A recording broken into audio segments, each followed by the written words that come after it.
Buna görək nə deyir? Şəkildə verilmiş düzgün dördbucaqlı piramidanın yan üzləri oturacaq müstəvisi ilə 45 dərəcəli bucaq əmələ gətirir. Yaxşı, bu cümlə nə idi? Çox görübsüz. Yan üzlərdən danışanda deyirdik hansı şəkli çəkəcəyik? Yan üzlər deyəndə. Bura Bir apofel, radius, haş apofel. bura altdakı fiqur nədirsə onun daxilinə çəkilmiş çevrim açısı, burada haş. Burada dedik yan üzlərdəki ikiyüzlü bucaq olurdu.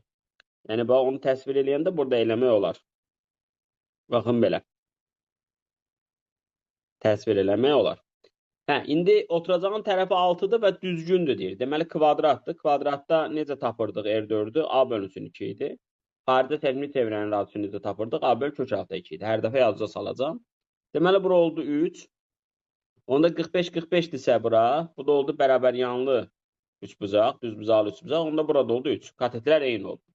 İndi deyir piramidanın həcmini tapın. Bitdi də sual. Həcm üçün hansı düsturu yazırdıq? 3də 1.